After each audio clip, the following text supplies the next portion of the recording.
Negros Occidental in the Visayas is known for its sweet treats, delicious chicken inasal, rows of ancestral houses, and the colorful Mascara Festival. The gateway is Bacolod City, the recommended jump-off point for the rest of the province. I'm Megan. We are spending 72 hours in Bacolod and beyond. Fun fact about the province is that Negros Occidental was only established in 1901 under the US government. But the history of the revolution, especially its leaders Don Aniceto Ledesma Lacson, lives through the city center's Lacson Street, Bacolod's tourism and dining hotspot. This is where we start our adventure. Just a block away from Lacson Street is Stonehill Suites, which will be our home base for our 3-day trip here in Bacolod. It's walking distance from a lot of the tourist spots and has a panoramic view of the city. And the sky deck is just one reason to stay at Stonehill Suites, the sponsor of this video. Its design embodies modern elegance with touches of local inspiration. Their location by the city center makes it a great place to start a trip. From Stonehill Suites, we head to what's probably the most important stop in Bacolod City, Manokan Country. They say you haven't been to Bacolod unless you've tried their chicken inasal. And Manokan Country has several stalls which serve this exact dish, Carinderia style. We're here to try one of them. Characterized by the giant chicken statue in front, Idas is one of the more popular places in Manokan Country. They specialize in chicken inasal, a local way of cooking chicken which usually involves marinating it in a mixture of calamansi, pepper, coconut vinegar, and annatto, then grilling it while basting with the marinade. It's a specialty here in Bacolod and a special first stop for us. Just around the corner from Manokan Country is the San Sebastian Cathedral. Catholicism plays a major role in Philippine history and culture, so it's interesting to visit a historical landmark like this. The cathedral, which was constructed in the Baroque style, serves as the seat of the Roman Catholic Diocese in Bacolod. It was originally made of wood with galvanized iron roof in the 1820s, then later built as the stone church in its present form in 1876, followed by the construction of 2 bell towers in 1855. These bells are still displayed in the courtyard to this day. Speaking of history, our next 2 stops involves a deep dive into some of the stories of Bacolod and Negros Occidental. Our next stop takes us to Le Negros Museum, where we're going to learn the history and culture of Negros. The building was originally built as a provincial architecture building in 1925, then later opened as the museum in 2003.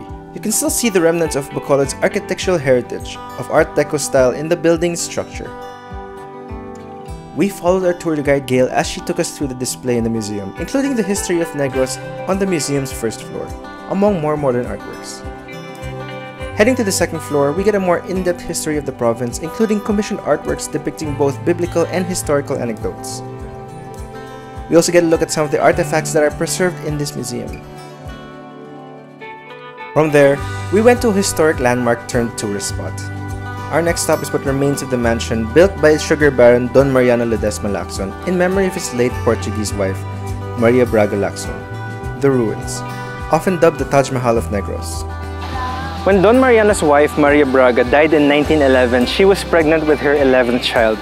To honor her memory, Don Mariano put up a 2-story mansion here in the middle of his sugar plantation. You can see the letter M emblazoned all over the columns. That stands for Mariano and Maria. The structure was inspired by Italian architecture, which you can see from the Neo-Romanesque columns. Some of the materials were shipped from Europe and China. The mansion became the home of Don Mariano's 10 children until 7 of them got married and left. His 3 daughters remained single and lived out their days in a majestic house that their father built. Don Mariano himself also left the mansion when he got remarried. During World War II, Filipino and American soldiers tried to burn it to the ground with the consent from the Lacsons, in an effort to stop the Japanese forces from using it as their military headquarters. The mansion that took 3 years to build burned for 3 whole days, and even then, the foundation that was built with thick and dense metal columns remained intact.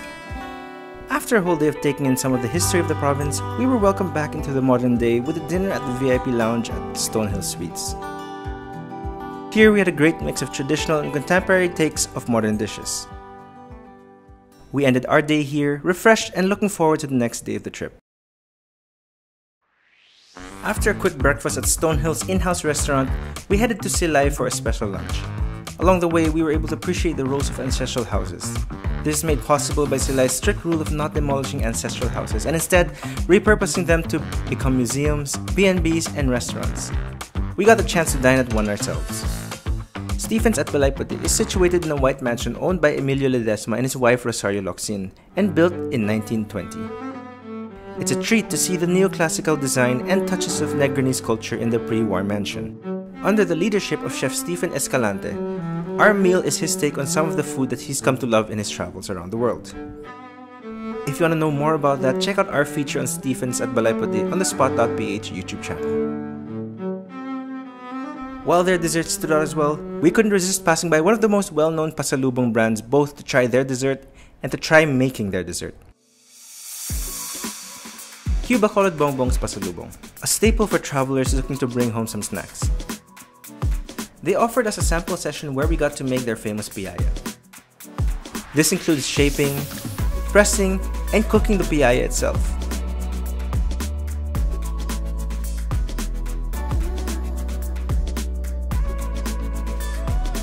All in all, it was a fun learning experience, but my attempt paled in comparison to how their employees prepare their desserts, which we got to see with the factory tour.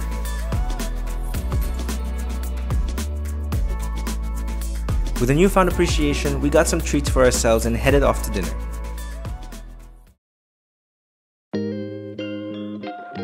Here at Gina's, you can order, well, seafood.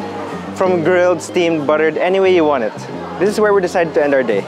Boasting an interesting display of raw goods, you can bet that whatever you order here is fresh. It's a local favorite restaurant, as you can tell by how full this is, even on a weekday. We got some classic Pinoy style dishes to share, a chill way to end our second day, and usher in day 3.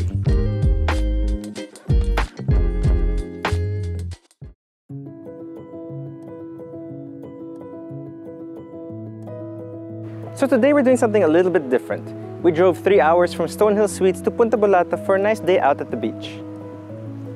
Punta Bolata in Cauayan is a bit of a drive from Bacolod City proper, but the privacy and white sand beach makes the trip worth it. If you want to know more about the resort itself, we'll leave a link to the video in the card above. As for our stay, we enjoyed our day with the amenities that Punta Bolata had to offer. We started with a boodle fight by the beach, with a little flair care of the F&B team. And then some R&R care of their Ayu Spa, before capping the night with some drinks and a hearty meal. It was a quiet contrast to the rest of the trip, and the perfect recharge after an exciting 2 days. We headed back that night to enjoy one last stay at Stonehill Suites' comfortable rooms, before heading back to the airport to fly back to Manila, completing our 72 hours in Bacolod.